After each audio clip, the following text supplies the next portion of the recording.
What would you do if you saw a woman of color shivering in the lobby of a major bank, ignored, unwelcomed, treated like she didn't belong, in front of the very account registered under her own name?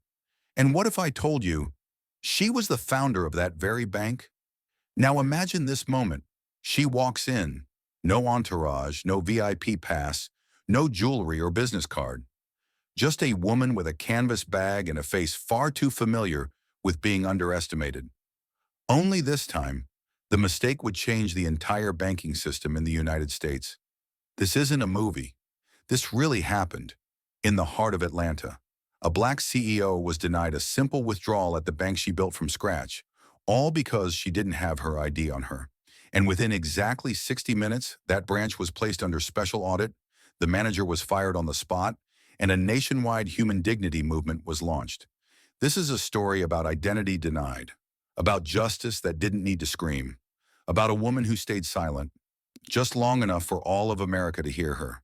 The sky above downtown Chicago that morning carried a silent shade of gray, not threatening, not gentle, just indifferent enough to make someone feel invisible. A light drizzle fell, not enough for anyone to open an umbrella, but enough to dampen pant hems and dignity. On Union Avenue, outside the flagship branch of Union First Bank, a gleaming glass building with a luxury engraved gold sign, a woman in a gray hoodie, holding a worn canvas bag, quietly stood before the priority line reserved for premier clients. She wore no jewelry, no makeup, carried no leather briefcase or expensive watch. Her curly hair was tucked beneath the hood, her faded sneakers still wet from the long walk. She didn't look like a high-value customer, and that alone began to shift every gaze in the room.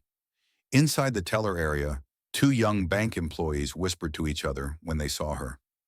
One of them, taller, named Mason, straightened his collar and stepped out. He spoke louder than necessary, just enough for the people behind her to hear. "Sorry, ma'am, this area is for premier customers only." The woman looked up, her eyes calm but firm. "Yes, that's why I'm standing here." Mason paused slightly. Do you have an account with us?" "I do. We'll need photo ID to process any transactions." The woman opened her bag, pulled out a thick folder, and flipped to a high-quality paper statement. "This is my account statement. I came to make a withdrawal." "No ID? I lost my wallet earlier this week, but the account number, address, and name all match. I'm happy to answer security questions." Mason didn't touch the folder. He turned back and whispered to his colleague before pulling out his phone. "I'll call the manager." A few minutes later, a woman in a suit with her hair tied high walked out with brisk steps and a carefully trained tense expression. Her name tag clearly read, Cheryl Anderson, branch manager. Cheryl offered no greeting, no smile, didn't ask what the customer needed. She folded her arms and stood at an angle. "We're not allowed to process large transactions without valid ID. It's a regulation to protect you." The woman nodded. "I understand. But I've been a customer here for years. You can verify my signature or ask security questions." Cheryl shook her head coldly. "I'm sorry. No ID, no transaction." Behind them, some began to lose patience. A man in a suit muttered something mocking under his breath. A middle-aged couple exchanged a smirk. A young woman quietly took out her phone, not to record, just to pass the time. The woman looked up at the ceiling, where a security camera silently recorded everything, but clearly no one cared. She gathered her documents, slipped them back into her bag, calm and composed.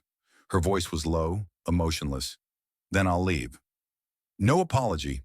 No one stopped her. Not a single regretful glance. She walked out of Union First, not with her money, not with her dignity, but with something else, clarity. She didn't look back. Outside, the rain kept falling softly. She sat down on a stone bench by the wall, beneath a narrow overhang that barely shielded her shoulders. She didn't take out her phone. She didn't cry. She didn't complain. She simply stared straight at the glass doors in front of her. The ones that had once opened with smiles, now sealed cold as if they had never known her. 10 minutes passed. A young employee stepped out, holding a water bottle. He hesitated. "You look like you might need this." The woman nodded, accepted it. "Thank you. What's your name?" "Luis." "You have a kind heart, Luis. Don't let them take it from you in there.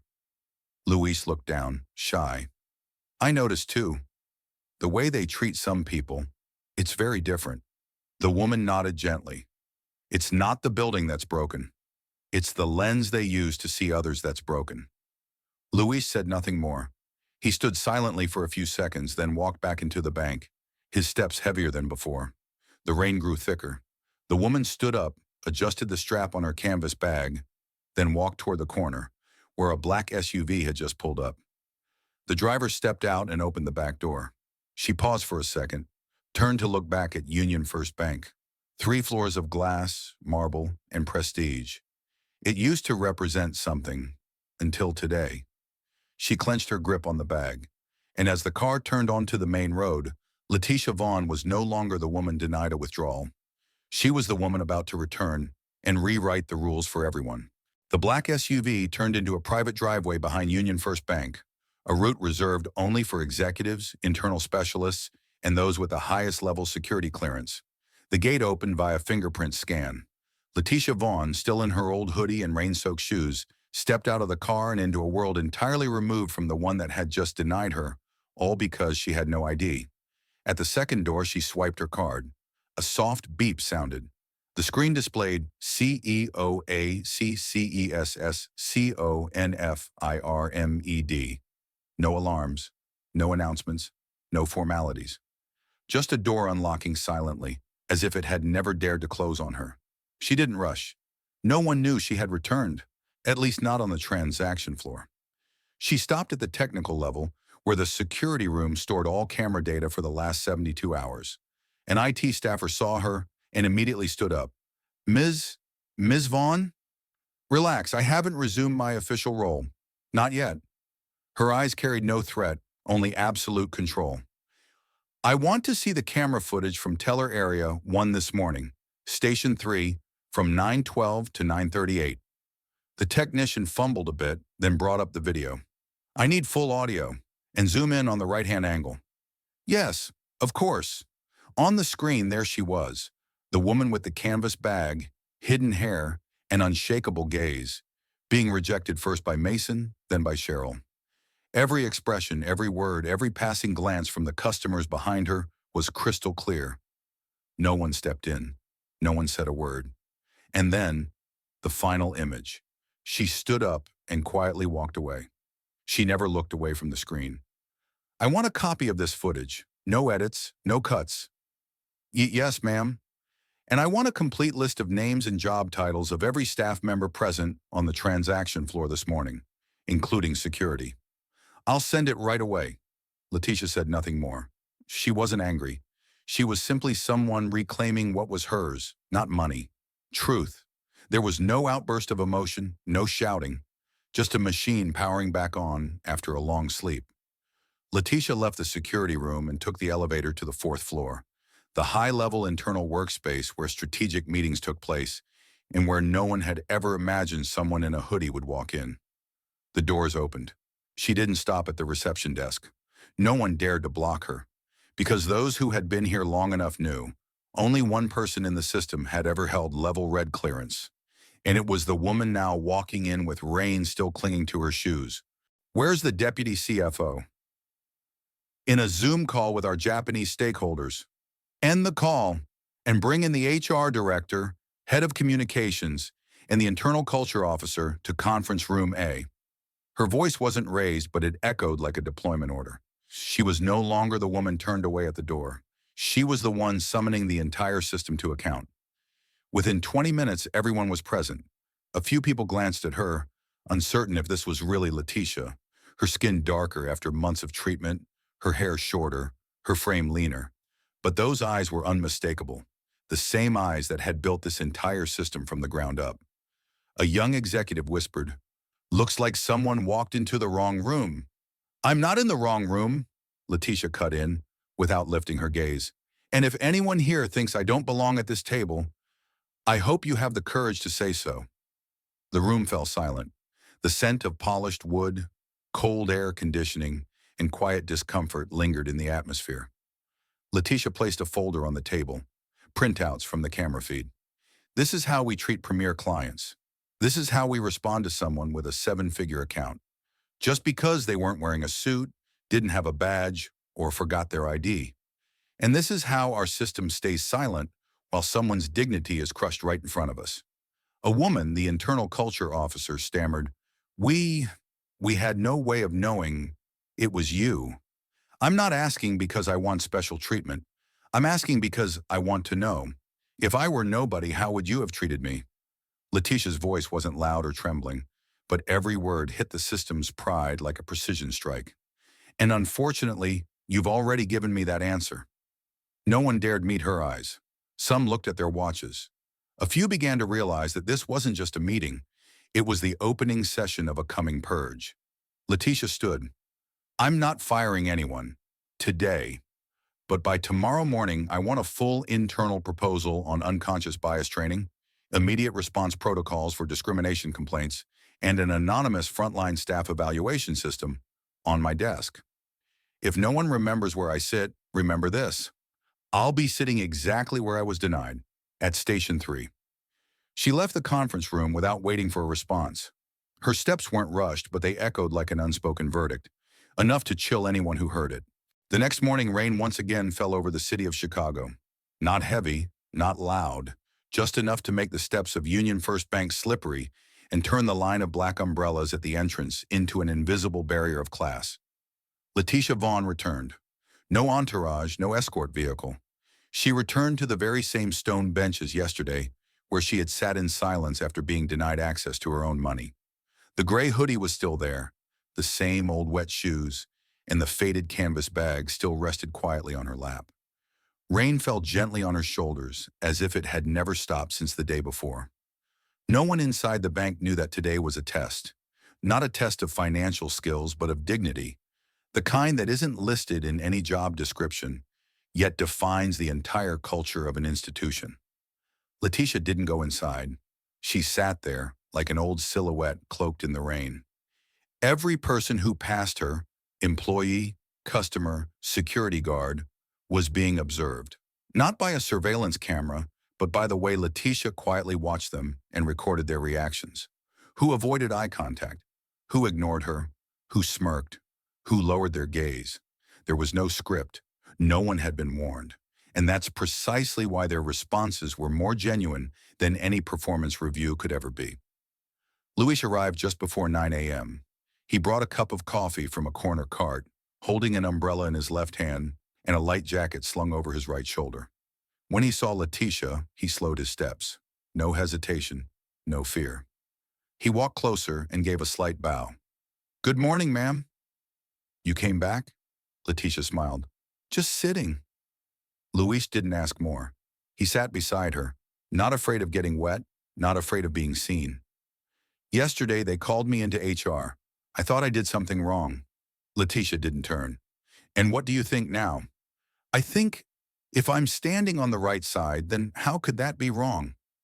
Letitia chuckled softly, her eyes still gazing into the distance. The wrongness isn't in where you stand.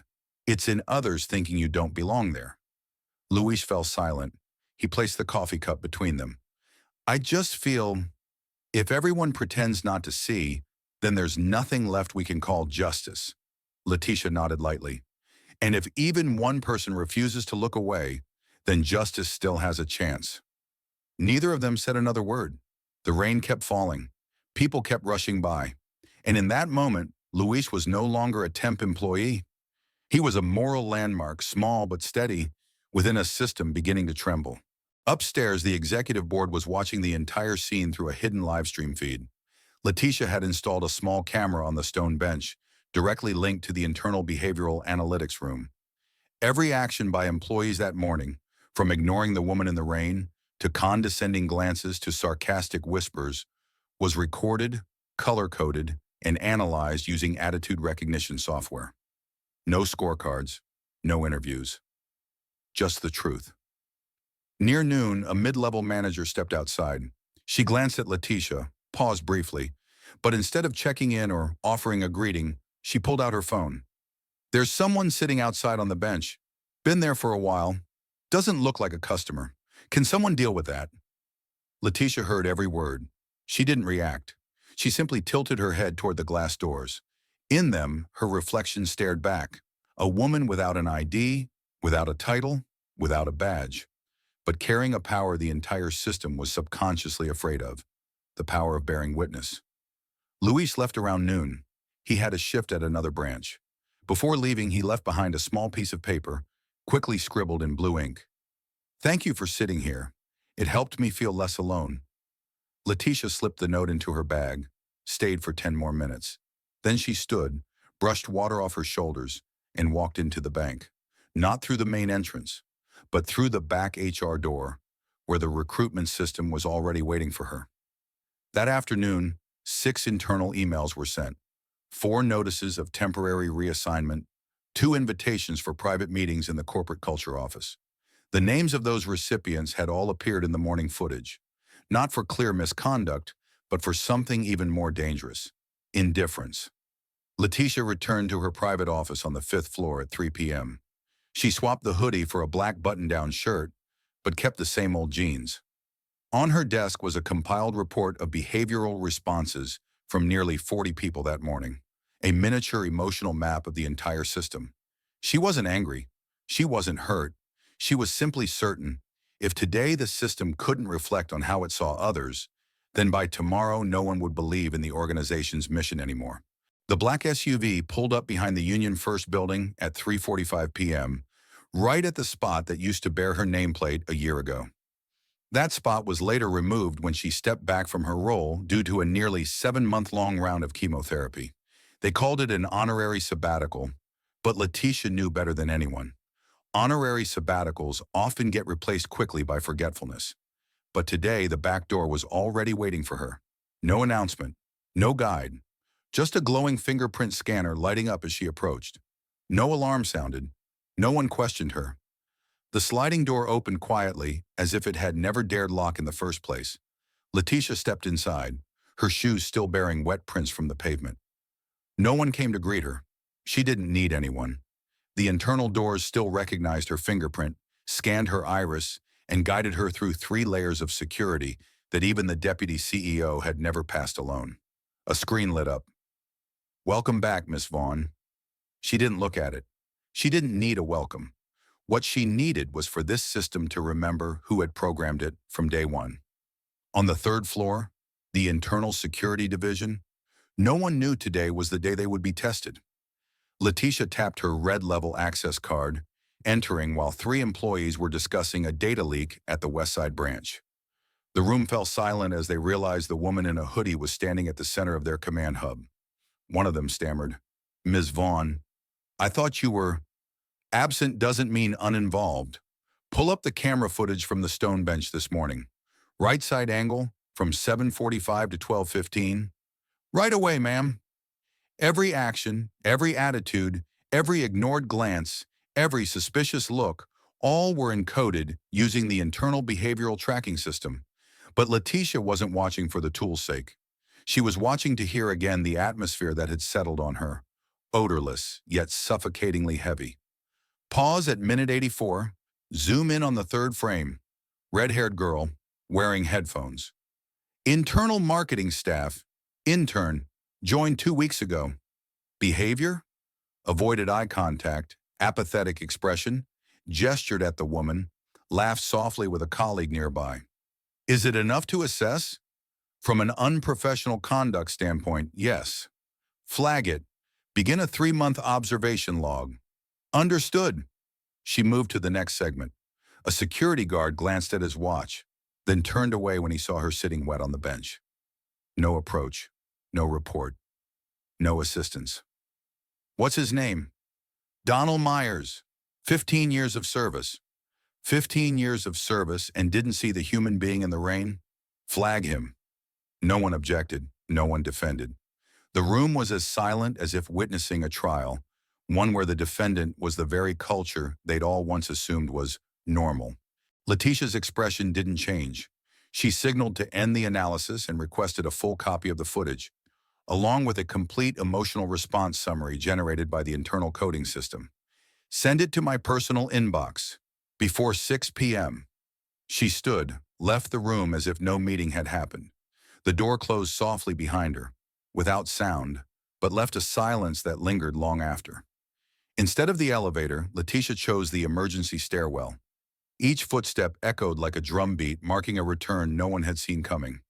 She climbed to the fifth floor and opened her old office door, the one still bearing the brass plaque, L. Vaughn, founder and vision director.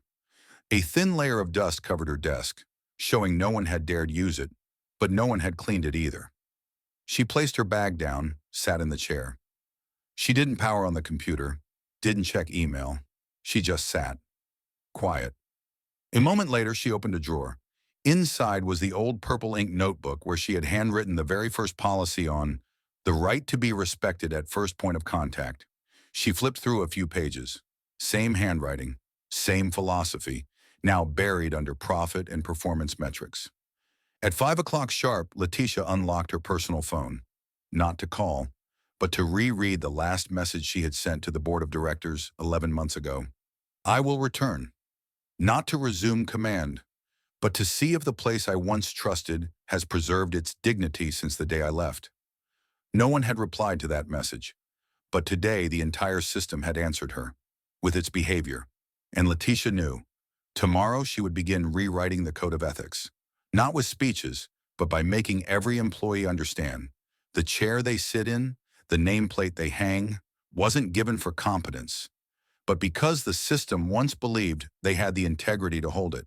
And if that integrity is gone, then every bit of glory is nothing but illusion. Letitia's expression didn't change. She signaled to end the analysis and requested a full copy of the footage, along with a complete emotional response summary generated by the internal coding system. Send it to my personal inbox before 6 p.m. She stood, left the room as if no meeting had happened. The door closed softly behind her, without sound, but left a silence that lingered long after. Instead of the elevator, Letitia chose the emergency stairwell. Each footstep echoed like a drumbeat, marking a return no one had seen coming. She climbed to the fifth floor and opened her old office door, the one still bearing the brass plaque, L. Vaughn, founder and vision director. A thin layer of dust covered her desk, showing no one had dared use it, but no one had cleaned it either. She placed her bag down, sat in the chair. She didn't power on the computer, didn't check email. She just sat, quiet. A moment later, she opened a drawer. Inside was the old purple ink notebook where she had handwritten the very first policy on the right to be respected at first point of contact. She flipped through a few pages. Same handwriting, same philosophy, now buried under profit and performance metrics. At 5 o'clock sharp, Letitia unlocked her personal phone, not to call, but to reread the last message she had sent to the board of directors 11 months ago. I will return, not to resume command, but to see if the place I once trusted has preserved its dignity since the day I left.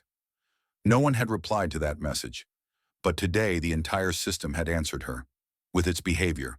And Letitia knew, tomorrow she would begin rewriting the code of ethics, not with speeches, but by making every employee understand the chair they sit in, the nameplate they hang, wasn't given for competence, but because the system once believed they had the integrity to hold it. And if that integrity is gone, then every bit of glory is nothing but illusion. At 9:30, one brief glance stood out. Luis, the only person who looked at Letitia not with suspicion, but with curiosity. He stood at a side station, arranging documents, yet his eyes never left her. Letitia lingered on that frame for a long time. She said nothing, made no notes, but everyone else in the room understood. Sometimes a single look is enough to restore faith in a collective. The footage continued until Letitia left the bank. No one escorted her. No one apologized. No one appeared to care. She walked past the exterior camera, vanished into the rain, and the entire system behaved as though nothing had ever happened. Letitia stood. She requested a replay of the entire video, this time the secondary footage, including hallway angles, the space behind the counters, the security station, and the VIP lounge. The clips showed employee behavior after she had left. A few laughed. One mimicked her voice in an exaggerated Southern black accent. Another chimed in, probably wandered in here from the bus stop. No one objected, no one spoke up, and all of it, was caught on tape. Letitia wasn't angry. She simply turned to the system technician. Save the entire segment from 9 a.m. to 9:45 a.m. Also isolate the post-event material from 9:50 a.m. onward. Flag with red level urgency. The technician nodded. Send a copy to my personal encrypted email. No internal distribution. The behavior report will be escalated beyond this level. She didn't have to say it twice. Before leaving, Letitia also requested the full system access log for that day. Who viewed which camera feed, who rewound what, who sent which clip to whom. I'm not just holding the indifferent accountable. I want to know who's trying to erase the evidence. The room grew a few degrees colder. Everyone knew. This time, there was nowhere left to hide. Conference Room A was located on the top floor of Union First's headquarters. All four walls were glass, offering a hazy view of downtown Chicago in the afternoon mist.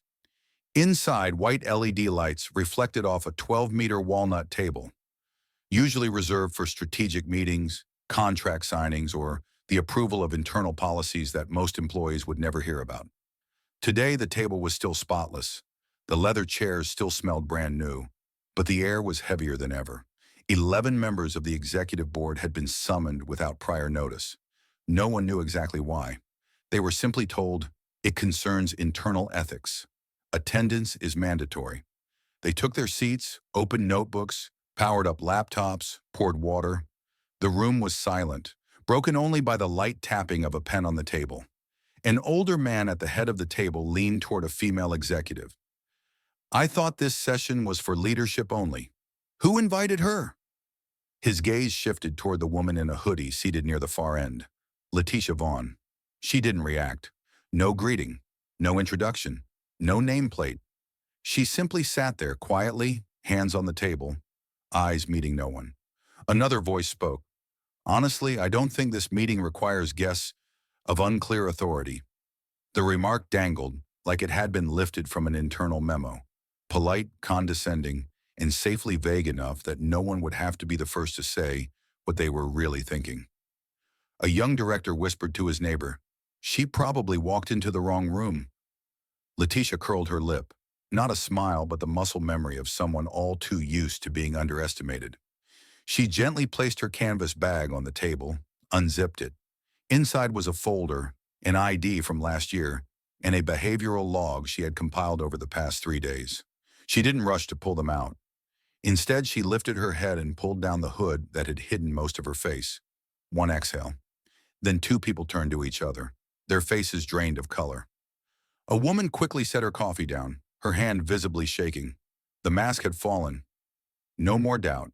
The woman they had just dismissed minutes ago was the founder of the bank, the honorary CEO whose portrait hung in the main hallway. The very person who had signed all the ethical policies they had been exploiting to shield themselves.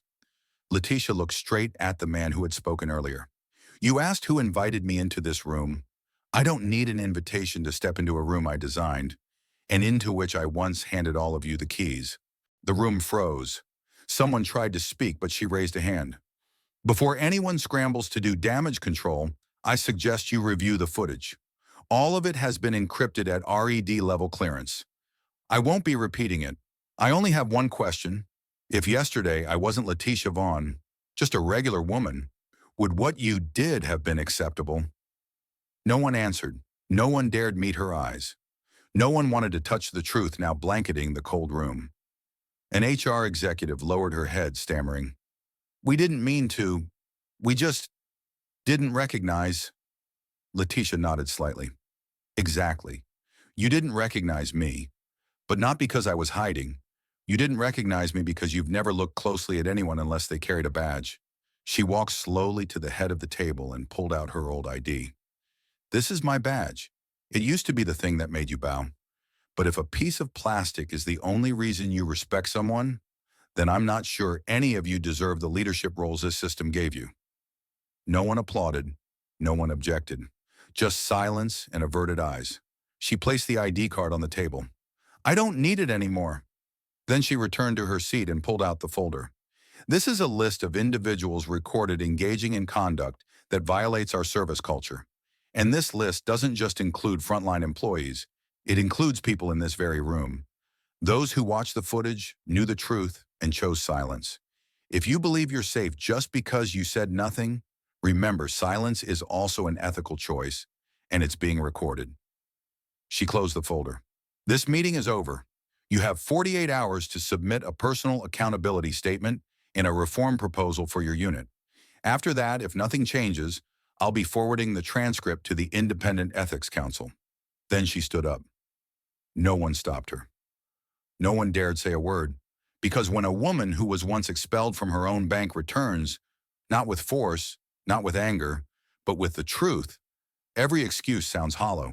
At 9 a.m. the next morning, the atmosphere on the ground floor of Union First's West Loop branch felt entirely different from any normal day. No one spoke loudly. No one laughed. The receptionist bowed slightly to every customer, arranging paperwork more meticulously than necessary. They had heard. The story of the woman with no ID had spread through the internal network like a cold wind. No one dared mention Letitia's name, but everyone knew what had been shaken wasn't just a management seat, but the entire value system they once took pride in. And rightly so, because that value system had never been tested by compassion, only by KPIs and organizational charts. Letitia returned without warning, but this time no one dared ask her for identification. She still wore the same clothes, the same worn-out shoes, but her expression was no longer quiet. She wasn't there to observe. She was there to offer an opportunity.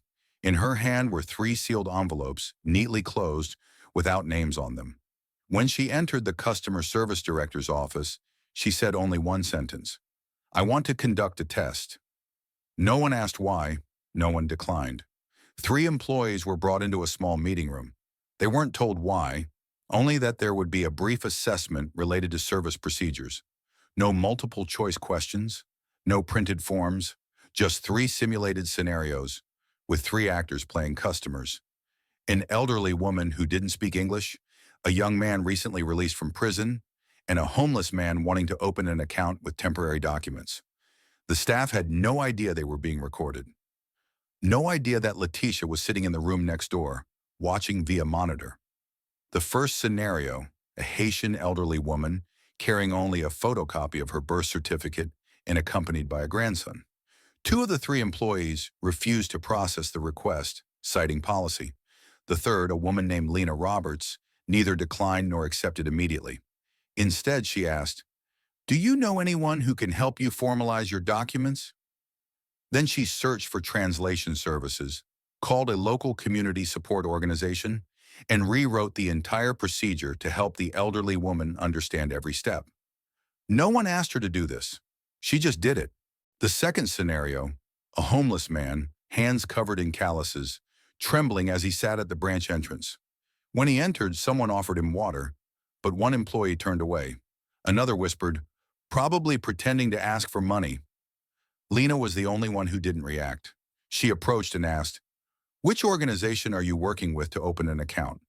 When she learned it was a legitimate nonprofit, she not only helped him open a temporary account, but gave him information on free financial literacy classes.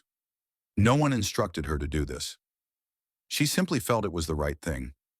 The third scenario, a young man fresh out of prison, nervously presenting a reintegration certificate. One employee declined immediately. Another advised him to find a labor job first before worrying about a bank account. Lena said nothing for 5 seconds. Then she asked, "Do you have any plans for the next 6 months?"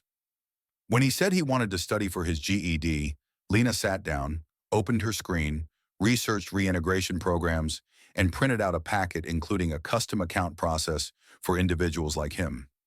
No one trained her to do this, but she believed that if Union First couldn't help someone get a second chance, then its mission of building trust would be nothing but an empty slogan.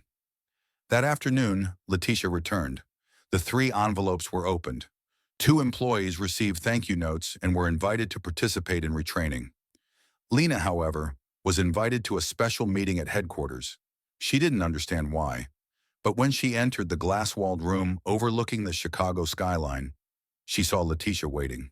No microphone, no judges, no stage lights. Letitia simply asked, "Why did you respond the way you did?" Lena hesitated. "I just thought If my mom were in that situation, I'd want someone to do the same for her. Letitia nodded, smiling. You didn't know today was a test? Lena shook her head. No, ma'am.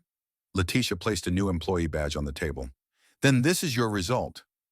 On the badge was Lena's name, but the job title no longer said Customer Service Associate. It read Assistant Director of Community Relations. Lena froze, speechless. Letitia looked at her.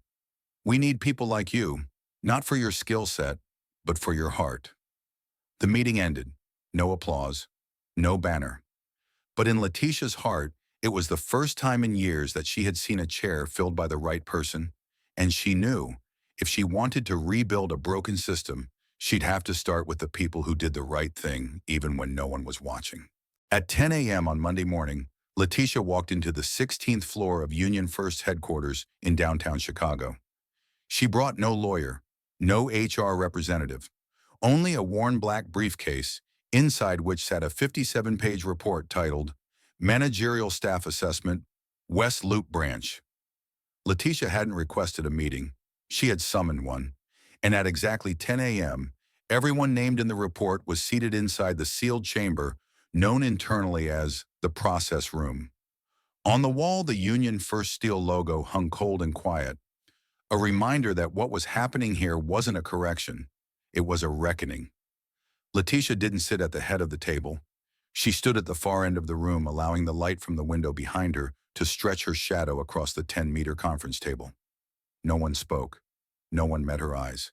Beside each leather chair sat a thick envelope, sealed, labeled with each person's name. Letitia began with a voice stripped of emotion. I'm not here today for revenge. I'm here to end a broken chapter. She clicked to the first slide, a still image from security footage. Letitia standing at the teller counter, being denied by her own employee. This moment, she said slowly, is not about me.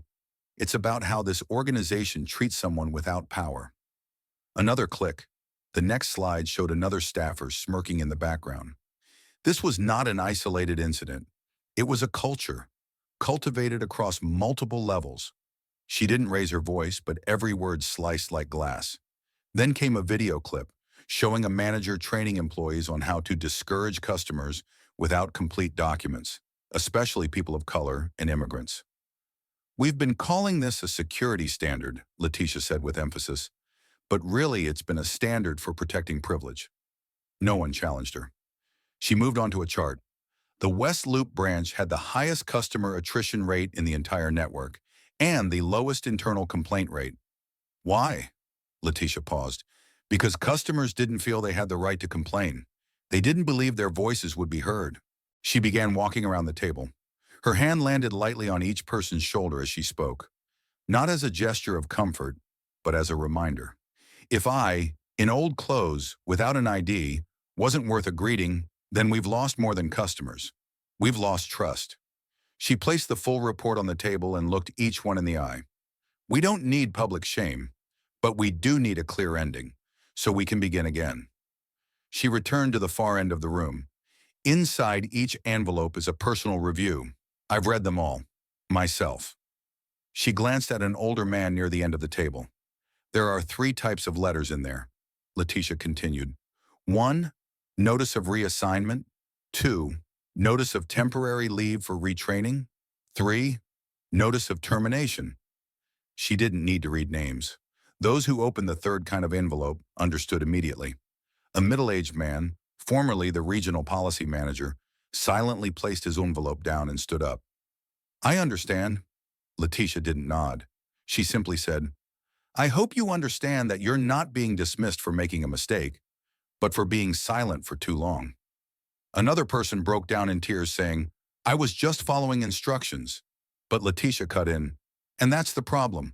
No one is required to be kind, but no one is prohibited either. No one left the room in anger, because they knew what ended today wasn't just a job. It was a long chain of misplaced beliefs. The room stayed silent for 20 more minutes. Only when Letitia zipped the report back into her case did a young staffer, an employee recently transferred from the Southern branch, step forward and say, if this is how you run a company, I want to stay. Letitia smiled for the first time that day. Then start by listening. She left the room without needing anyone to walk her out. After the meeting, word spread across the entire Union First system. No official recording, no press release. But every employee received a short internal memo. A system is only strong when no one is left behind, especially those we used to refuse to see. And at the bottom were three signatures: Letitia Jordan, Lena Roberts, and one unnamed, anonymous customer. No one knew who signed on behalf of the third, but everyone understood. From this day forward, every seat in this system would no longer be reserved for the indifferent. Luis Ortega sat in the basement staff break room of the West Loop branch. Just like any other day, with a small lunchbox his mother had prepared early that morning: brown rice, black beans, and a few slices of charred grilled beef. He didn't know that, at that very moment, on the 16th floor, Letitia Jordan had just signed a decision that would change the entire trajectory of his life. No one in the break room knew, because Luis had never spoken loudly, had never shown anger. He simply worked, on time, cleanly, diligently. And in 18 months, he had never been late by even a minute, never complained when called in to cover a weekend shift, and never ignored a single burned-out light bulb in the hallway. At 3 p.m. that afternoon, after the decisive meeting ended, Leticia stepped into the West Loop branch once more. This time not in disguise, not with her head bowed, not in silence.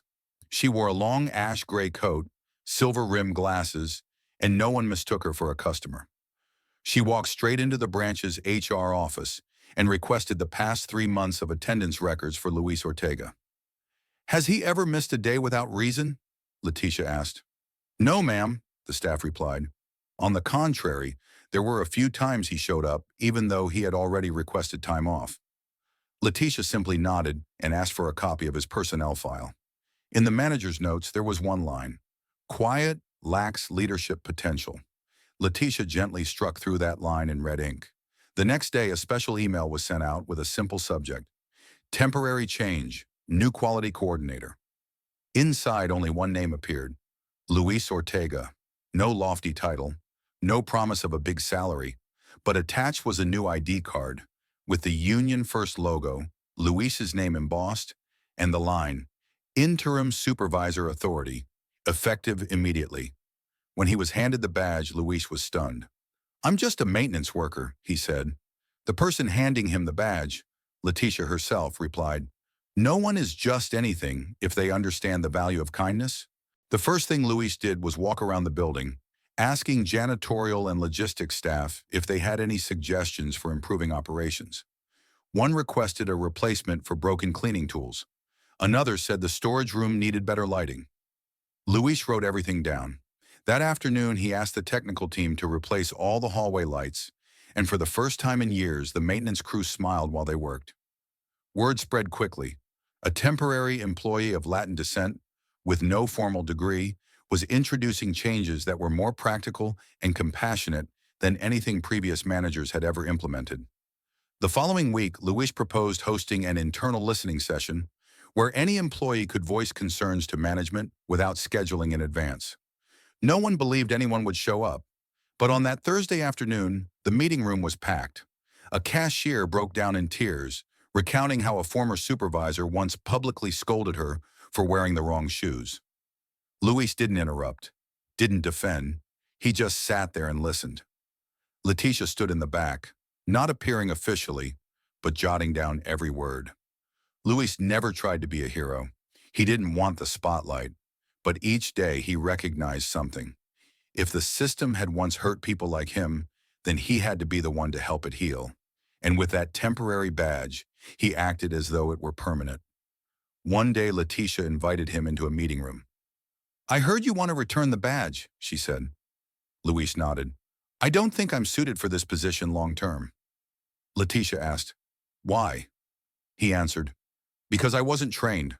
I don't want to mess it up." Letitia handed him an envelope. Inside was a full scholarship offer to a human resources management program at Chicago Community College. Attached was a handwritten note. "We don't need more leaders. We need people brave enough to listen, and I believe in you." Luis opened the envelope, his hands trembling. Never in his life had anyone called him a person brave enough to listen. But today he realized that might just be the most beautiful title a human being could ever have. Letitia stood before the glass wall on the 24th floor, where the late-season sunlight slid across Chicago's high-rises. In her hands was a summary of internal changes at the West Loop branch, the first report she hadn't had to request, yet had still been sent. At the end of the report was a short note from Luis. "We've tried listening, and it seems people don't need someone to direct them. They just need someone brave enough to nod." Letitia smiled faintly. Beneath the note was a photograph. More than 20 employees standing in the break room, each holding up a handwritten sign. "I used to be overlooked, but today I've been heard." No logo, no slogan, just the truth. The next morning, Letitia requested a closed-door meeting at Union First's headquarters, but this time, not with the executive board, with frontline employees from district branches. She sent invitations to 12 people from various roles: a cashier, a warehouse staffer, even a night shift security guard. The topic: if you could change one thing in this system, what would it be? That meeting had no PowerPoint, no strategy maps, just blank sheets of paper and pens. A young woman named Maya, a logistics worker, wrote a single sentence that made the whole room fall silent. "I just want my manager to remember my name." That moment told Letitia everything. Real reform doesn't begin with budgets. It begins with memory. The following week, Letitia launched a pilot program called Mirror Hours. Each manager would spend 3 hours a week doing the work of their direct reports, without revealing their role to customers. In the first week, over 43 reports were submitted, most titled, "I Was Wrong." A regional manager who used to complain that customer service staff whined too much wrote a letter of apology after struggling to handle a 10-person line in 15 minutes. A warehouse supervisor who had previously cut hours during peak season witnessed a colleague cry because she couldn't afford rent. And a branch manager who once criticized an employee for biking to work found himself cycling in the rain, finally understanding why she was often 5 minutes late. On the internal network, Letitia created a new section titled, "The Ones No One Knew by Name," a space where employees could write about colleagues who had quietly helped them, but had never been recognized. Within 2 weeks, over 600 entries were submitted. One story told of a janitor who lent her jacket when someone forgot their uniform. Another told of an elderly security guard who held the door open every day, though no one ever called him by name. Beneath each story, Letitia left a simple comment: "We will remember this person." And the system began to shift, not by policy, but by memory. Letitia didn't give speeches. She just knew where to plant the seeds. And then, those seeds began to take root. One branch voluntarily put up a wall of portraits featuring long-serving employees, each with a short story. A supervisor requested to step down after reading a post written by a junior employee he had once forced into unpaid overtime. A customer mailed a letter to headquarters, thanking them for being greeted, by name, by the branch director upon entry. The media started paying attention. A small article in the Chicago Herald, titled "A Banking System That's Learning to Listen Again," was shared tens of thousands of times. Letitia was invited to appear on a local news program, not to promote a product, but to talk about mirror hours and peer-level listening. She declined an in-person appearance, but sent in a short video recorded in her office, where she said, "I didn't return to be a CEO. I returned as a citizen, accountable to a system I was once a victim of." The video went viral on social media, shared by thousands who had once worked in forgotten places, judged by their voice, their skin, their origin. One woman wrote in a letter, "I'm a single mother. I was once denied a bank account at a Union First branch because I didn't have a utility bill in my name. I didn't complain. I just assumed I didn't deserve it. But today I read your story, and I'm going to try again." Letitia read the letter.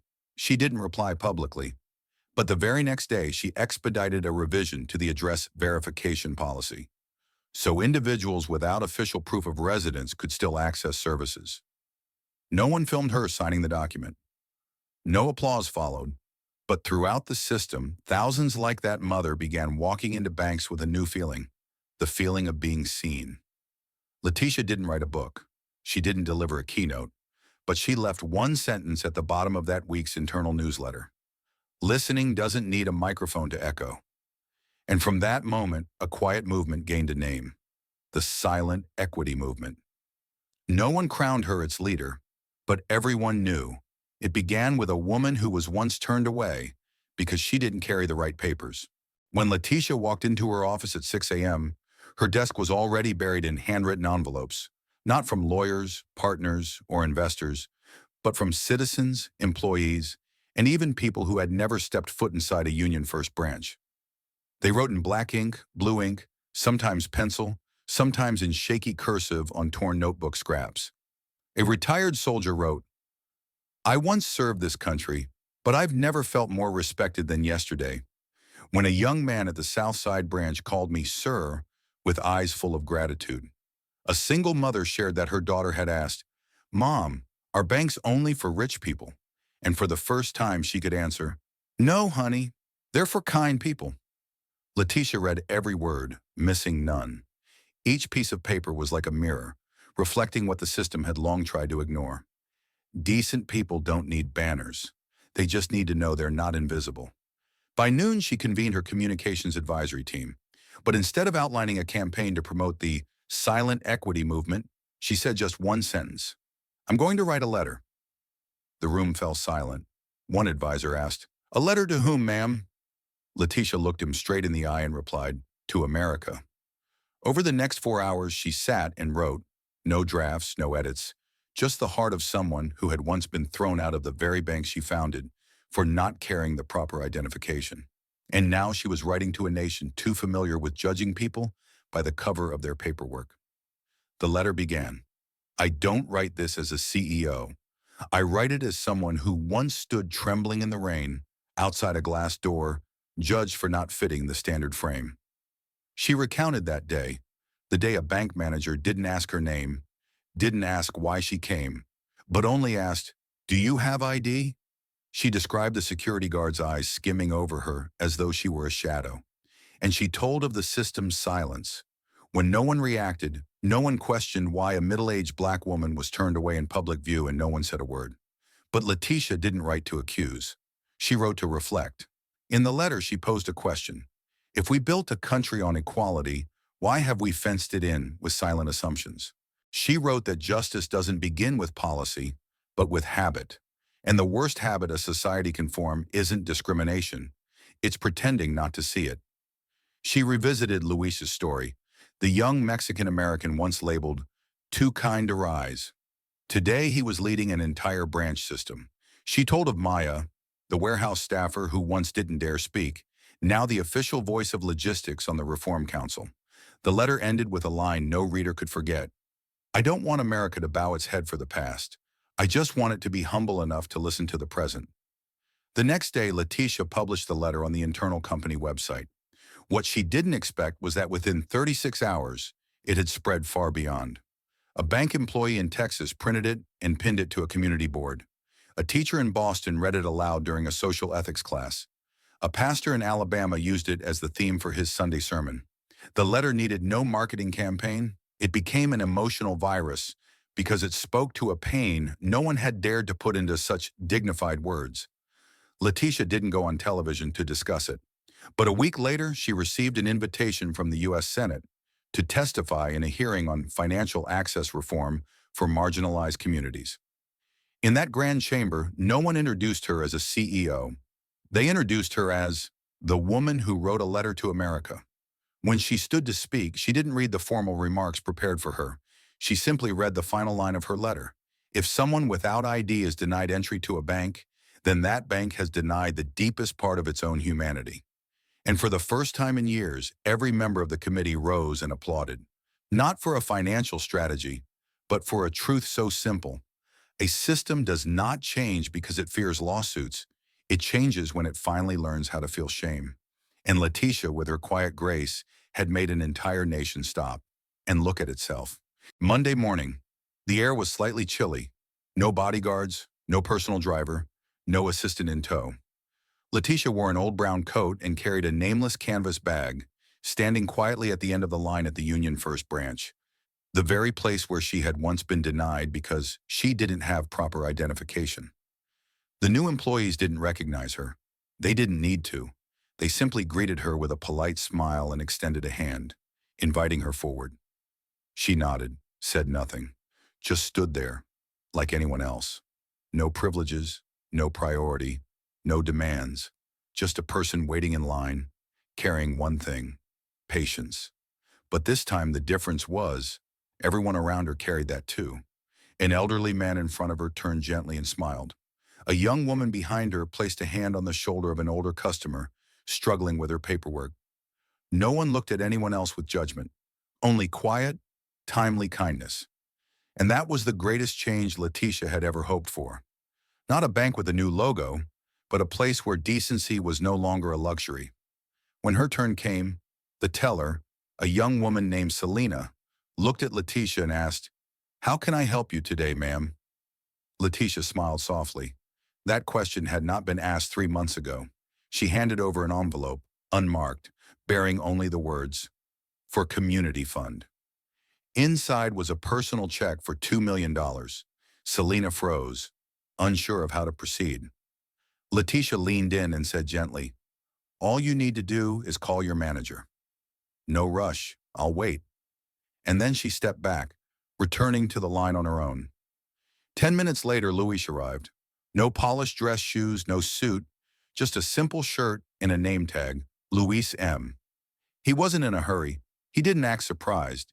He simply bowed his head before Letitia and said, "Thank you, but this time, you don't have to wait." Letitia responded, "No, Luis. Today I'm not here to test the system. I'm here to prove to myself that I can stand here, like anyone else, and be treated like anyone else." Luis looked at her, said nothing more, because they both knew this wasn't a reenactment, it was a confirmation. In the branch break room, employees passed around a newly written letter, a handwritten note from Letitia addressed to every branch nationwide. In it, she didn't mention power. She only wrote about the day silence was broken by a well-timed smile. She recounted standing in line that morning and realizing she was no longer a CEO, no longer the woman who had been turned away, no longer a symbol, just a woman called by her right name, at the right time, offered a chance in its purest form. That was the day she realized America didn't need to shout to change. It only needed to bow its head when listening and lift it when restoring. The story didn't end with applause. It ended with quiet action. That day, every Union First branch nationwide removed their premier customer areas. No more priority lines, no more special windows, just one shared line where everyone would be treated equally. In Letitia's office, where the plaque once read CEO of the Year, there now hung a simple black and white photo.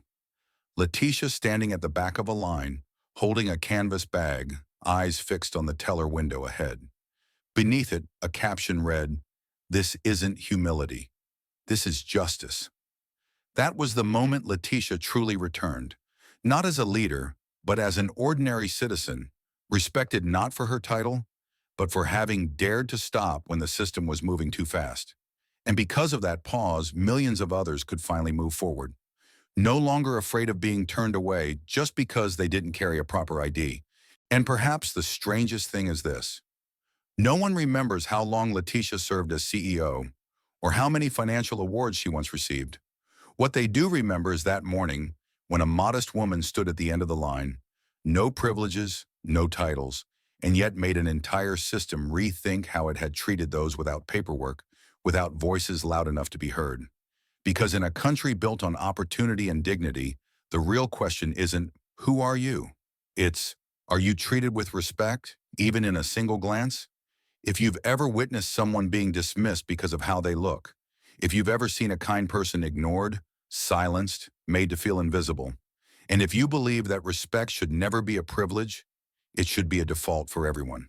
Hit that like button, share your thoughts in the comments, and subscribe to this channel so we can keep telling stories like this. Stories that don't need to shout, but still change how the world treats a human being. Because sometimes just one video can make someone feel seen again. And maybe you're the one who'll start that change.